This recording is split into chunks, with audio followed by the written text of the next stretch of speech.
अस्सलाम वालेकुम, मैं हूं रज़ा मेकन। आप देख रहे हैं IRK न्यूज़। आइए जानते हैं कुछ ताज़ा तरीन अपडेट्स सदीक जान साहब से। आज इमरान खान साहब की बहनों की जानिब से एक अहम प्रेस कॉन्फ्रेंस की गई और इस प्रेस कॉन्फ्रेंस की सबसे अहम बात आपको बताऊंगा, लेकिन मुझे याद आ गया जिक्र करना कि हमारे दोस्त जो सहाफ़ी हैं रज़ी ताहिर साहब, उनको आज जज अफजल मजोका की अदालत के बाहर से यानी अदालत से निकलते गिरफ्तार कर लिया गया है, क्योंकि उनकी जो ज़मानत की दरख्वास्त वो आज मुस्तरद हो गई और साथ ही उनको गिरफ्तार कर लिया गया। लेकिन बहुत ही तकलीफ दह बात यह है कि जो हरमीत सिंह साहब ने जो उनके केस को फॉलो कर रहे हैं, उन्होंने बताया है कि एक तो रज़ी ताहिर साहब को FIA ने जब हिरासत में लिया है तो जिस जगह पर लेकर गए हैं वहाँ पे उनको गर्मी में रखा गया है, उनको पंखा नहीं दिया गया, और दूसरा उन्होंने बताया है कि खाना देने की जो कोशिश की गई साफ़ी दोस्तों की तरफ से तो वो खाना भी नहीं पहुँचने दिया गया, और वो खाना भी नहीं देने दिया गया, तो ज़ाहिर है ये बहुत ही ज़्यादा परेशान कुन है। तो अब आते हैं इमरान खान साहब की जो बहनों की प्रेस कॉन्फ्रेंस है, उसमें जो सबसे इम्पॉर्टेंट बात है वो तो ये है कि अलीमा खानम साहिबा ने ये इंकशाफ किया है कि एक बहन को मुलाकात के लिए पस पर्दा पैगाम दिया गया है, और इस हवाले से हमारे दोस्त रिजवान गिलज़ई साहब ने भी खबर दी थी। सवाल जब हुआ था नौरीन नियाज़ी साहिबा से तो मेरा नाम लेकर हुआ था कि जी सदीक जान ये कह रहे हैं कि एक बहन को मुलाकात की ऑफ़र हुई है, लेकिन उन्होंने इनकार कर दिया मुलाकात करने से। तो उन्होंने कहा जी ये खबर झूठी है, और मैंने फिर उस पर वज़ाहत दी थी। मैंने कहा मैंने तो अपने किसी व्लॉग में, अपने किसी ट्वीट में, किसी इंटरव्यू के अंदर ये बात नहीं की थी। लेकिन अब अलीमा खानम साहिबा जो हैं उन्होंने, और फिर रिजवान गिलज़ई साहब ने ये खबर दी। उन्होंने कहा जी एक बहन को मुलाकात की जो है वो ऑफ़र की गई, और रिजवान साहब ने को खबर में असल में ना हमारा मसला ये है कि सोशल मीडिया पे बहुत से लोग ना पूरा बयान नहीं सुनते, पूरी बात नहीं सुनते, बस एक जुमले को लेके और उसके ऊपर वो एक पूरी कैंपेन शुरू कर देते हैं। तो रिजवान गिलज़ई साहब ने ये कहा कि इमरान खान साहब की एक बहन को मुलाकात की ऑफ़र की गई, लेकिन उन्होंने कहा कि नहीं, हम बातचीत के ज़रिए इस तरह से कोई एक बहन जाके नहीं मिलेगी। ये थी मुकम्मल खबर, और ये बिल्कुल ठीक बात थी कि इमरान खान साहब की बहनों ने कहा है कि भाई आप हमें ये क्यों कहते हैं कि हम कोई चीज़ आपको लिख के दें, या आज तो मज़ीद खुल के बात सामने आ गई है जो अलीमा खानम साहबा ने इंकशाफ किया है कि गौहर साहब ने हमें ये बताया कि मोहसिन नकवी ये कह रहे हैं कि अगर नौरीन नियाज़ी साहिबा जेल इंतज़ामिया को एक दरख्वास्त दें तो उस दरख्वास्त पर उनकी इमरान खान साहब से मुलाकात करवा दी जाएगी। अब मामला यह है कि इमरान खान साहब की बहन अलीमा खानम साहिबा ये कहती हैं कि एक बहन की मुलाकात का क्या तुक बनता है।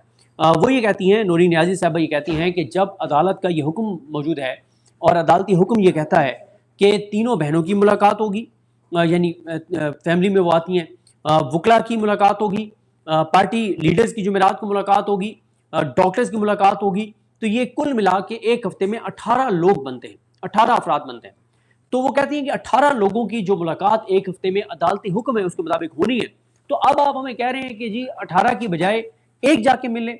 और दूसरा उन्होंने कहा कि मसला ये है कि KP हुकूमत की उन्होंने बहुत तारीफ की। अब यहाँ पे भी देखें ना कि एक कंट्रडिक्शन आ जाती है कि आप अगर बात करें, सोशल मीडिया पे बहुत से अकाउंट्स हैं, वो सुहेल आफरीदी को टारगेट कर रहे हैं, वो अटैक कर रहे हैं, वो कह रहे हैं कि ये कर दिया उसने, वो कर दिया उसने, बजट क्यों पेश किया, वो बजट क्यों पास करने जा रहा है। अलीमा खानम साहबा ने तारीफ की, दो बातें की।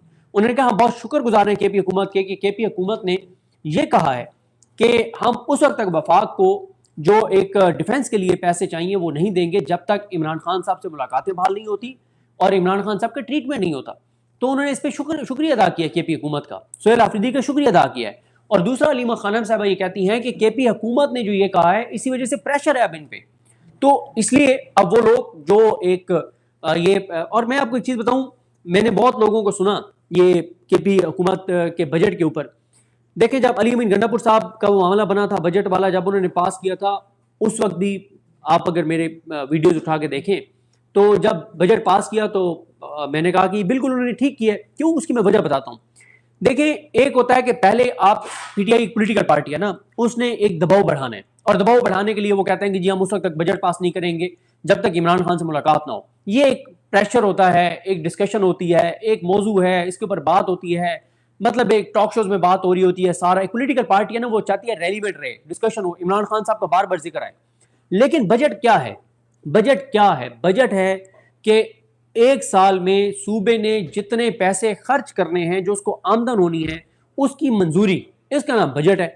اگر کے پی حکومت بجٹ پاس نہ کرے تو 1 جولائی سے سرکاری ملازمین کو تنخواہیں نہیں ملیں گی, ہیلتھ کارڈ کے لیے کوئی جو ہے وہ پیسے جاری نہیں ہوں گے.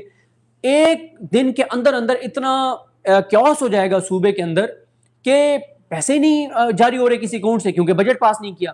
بجٹ اس حوالے سے شہزاد اکبر صاحب نے بڑی اچھی بات کی. انہوں نے کہا کہ بجٹ تو پاس کرنا ہی کرنا ہے آپ نے, کیونکہ وہ آپ کے صوبے کا معاملہ ہے.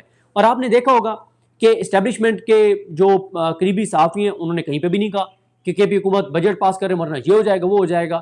اسی طرح سے جو نون لیگ کی حکومت ہے انہوں نے کہیں بھی نہیں کہا کہ کے پی حکومت اگر بجٹ پاس نہیں کرے گی تو ہم وہ کر دیں گے, کسے کیا کہتے ہیں کہ ہم وہاں پہ ایمرجنسی لگا دیں گے. کہیں بھی انہوں نے بات نہیں کی, کیونکہ بجٹ اگر کے پی حکومت پاس نہیں کرتی تو اس کا براہ راست نقصان کے پی حکومت کو ہے اور کے پی کے لوگوں کو ہے.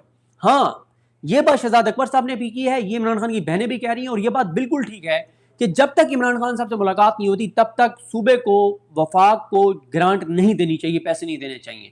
یہ بات بالکل ٹھیک ہے, یہ بات 100% ٹھیک ہے.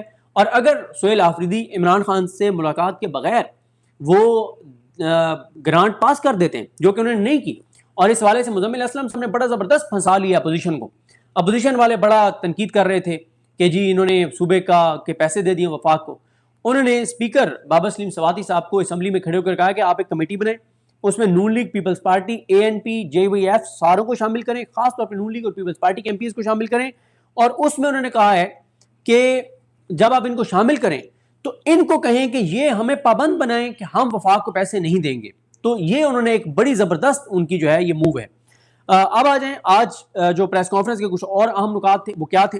اور ایک چیز تو واضح ہے کہ علیمہ خانم صاحبہ نے آج جو پریس کانفرنس میں ایک جو اندیا دیا ہے یا جو گفتگو کی ہے, یہ جو انکشاف کیا ہے, اس سے واضح طور پہ نظر آ رہا ہے کہ لگتا یہ ہے کہ یہ اگلے 7 سے 10 دن میں شاید کوئی ایسی ان کے پاس اطلاعات ہیں کہ کسی ایک بہن کی ملاقات کی ان کو کہا جائے گا کہ ان کی ملاقات کروا لیں. اس لیے انہوں نے آج کیٹیگوریکل کہہ دیا کہ ایک بہن نہیں ملے گی, اور ہمارا یہ ہے کہ ان کی مکمل عمران خان کی آئسولیشن ختم کریں اور ان کا ٹریٹمنٹ کروائیں, ان کے ڈاکٹرز کو ان تک رسائی دیں, یہ مکمل چیزیں آپ کریں, صرف ایک بہن کی ملاقات کافی نہیں ہوگی. اس حوالے سے انہوں نے واضح کر دیا ہے. ایک تو انہوں نے بتایا کہ ڈونلڈ لو کے ایک سائفر کے اوپر, ایک پیغام کے اوپر عمران خان کی حکومت گرا دی گئی, پھر عمران خان پہ 200 کیسز بنا دیے گئے, عدالت کے اندر سے انہیں اغوا کیا گیا. 9 مئی فالس فلیگ آپریشن تھا, پنجاب میں ظلم برپا کیا گیا, 10,000 بے گناہوں کو گرفتار کیا گیا. عمران خان کو 4 اگست کو انہوں نے انکشاف کیا کہ پیغام دیا گیا کہ آپ پاکستان سے باہر چلے جائیں. عمران خان نے کہا کہ میں پاکستان سے باہر نہیں جاؤں گا, میں کیسز کا سامنا کروں گا, میں خود کو عدالتوں میں بے گناہ ثابت کروں گا. پھر عمران خان نے جب پاکستان سے جانے سے انکار کیا تو 5 اگست کو ان کو گرفتار کر لیا گیا. جب ان کو اٹک میں رکھا گیا تو بہت تکلیف میں رکھا گیا, بجلی بند کی گئی, کیڑے مکوڑے چھوڑے گئے. پھر اس کے بعد سائفر اور اس طرح کے کیسز بنائے گئے. سائفر پاکستان کی تاریخ کا مہنگا ترین ٹرائل تھا جس میں بہت پیسہ خرچ کیا گیا. پھر وہ کہتی ہیں کہ سائفر کا کیس جو ہے وہ جھوٹا ثابت ہوا, سائفر میں عمران خان بری ہو گئے. لیکن وہ کہتی ہیں کہ کیس تو جھوٹا ثابت ہو گیا, لیکن وہ جو جج تھا جس نے سائفر میں سزا دی تھی عمران خان صاحب کو, شاہ محمود قریشی صاحب کو, اس کو کیوں نہیں سزا دی گئی؟ وہ جو ذوالقرنین جو بھی اس کا اب تو نام ہی ان کے بھولتے جا رہے ہیں یار. یہ مطلب اگر اندازہ لگائیں, اگر ابو الحسنات محمد ذوالقرنین, یہ ویسے بڑی ایک حیران کن اور پریشان کن بات ہے. اگر ہمیں ججز کے نام بھولنے لگے جنہوں نے عمران خان کو سزائیں دی ہیں تو لوگ تو کسی صورت یاد نہیں رکھیں گے, تو یہ ججز کے نام آپ کو بھی ہمیں بھی سب کو یاد ہونے چاہیے. تو ناظرین یہ تھی آج کی تازہ ترین اپڈیٹس جو آپ نے جانی صدیق جان کی زبانی. اسی کے ساتھ اپنے میزبان رضا میکن کو اجازت دیجیے. اللہ حافظ.